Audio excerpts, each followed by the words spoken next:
Conservatives are fighting back against a constitutional amendment that could potentially raise taxes. It's January 10th, 2024, and this is a special edition of Headlines on the Road. All right, just moments ago, there were oral arguments in the case we just talked about. We're here in Amarillo at the 7th District Court of Appeals. And first, Terry Hall with Turf, I want to ask you, why did y'all decide to get involved in this lawsuit now, 2 years ago plus? Why did y'all decide to get involved in this? Well, it was very clear to us that the Texas legislature was intentionally trying to mislead the voters in how they put this language on the ballot.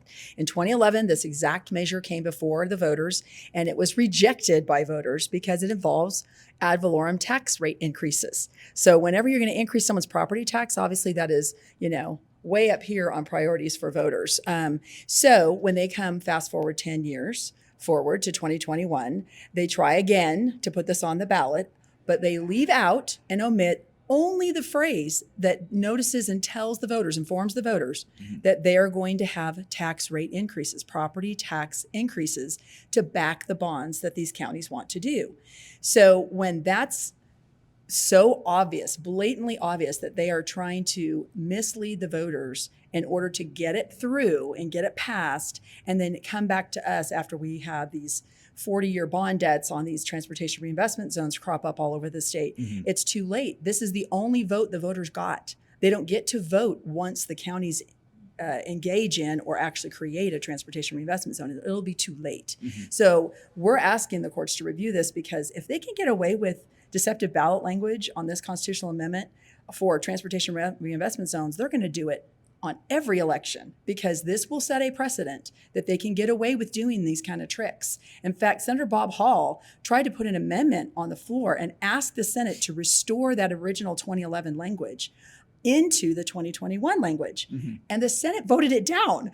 So it's very clear that they were intentionally knowing that if we tell the voters this is going to increase your property taxes, we know they're going to reject it. So we want them to pass it so that we can still raise their taxes, but we're going to just conveniently take this little phrase out and see if we can scoot it by the voters. So we think those kind of shenanigans, when it's that brazen and that blatant, we need to slap this down, and we hope the courts will do that. Rachel, you're representing Grassroots America, We the People, but you also have True Texas Project and Turf in this. Why do you think, so many 3 different grassroots organizations got involved in this? I believe just because they feel like the voters were misled, and there's power in the grassroots. And I think we have seen that through this last legislative session and getting like HB 900 passed and things like that. And so we need to band together as conservatives, and we need to hold our government accountable. Tony McDonald, you're the lawyer on this case. 2 questions. 1, how do you think it went? And 2, what are the next steps? When can people expect a decision to be made in this? Well, I thought the court was receptive to the arguments that we had here. I thought the questioning was very good. We had a great interaction back and forth with the justices. A hot panel, as they say, lots of questioning, which is always great for an appellate advocate. We like to answer questions and not just speak to a wall, And so I thought it went pretty well. The court will make up its decision and issue an opinion. There's no real deadline for that. So sometimes these things take a couple months, 2 or 3 months. It could take a year. It could take longer. You never really know. So we'll just wait and see what the court rules. But we're really excited that the trial court rejected this argument that there could be no contest, that we can't challenge the language that the legislature picked. The trial court rejected that. And so here we're actually on a footing asking the Court of Appeals to affirm that decision. So we're hopeful that the court will do that they'll affirm that decision and keep this, opportunity alive for voters to have accountability, for voters to ensure that they're not misled.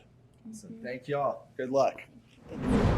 And we'll have any updates on that story, of course, at TexasScorecard.com. We'll be back tomorrow with a normal edition. For right now, I'm Brandon Waltons. Thank you for watching Daily Headlines. If you're not watching the Luke Macias Show, then you are not as engaged as everybody else is in Texas who's trying to make a difference, knowing exactly what's going on so that they can take action on the things that really matter. Guys, watch us on the Roku app for Texas Scorecard. Watch us on YouTube. Listen to us on Apple Podcasts, Spotify. Get engaged, get more informed, so together we can actually make a bigger difference on things that matter for the future of Texas. God bless you.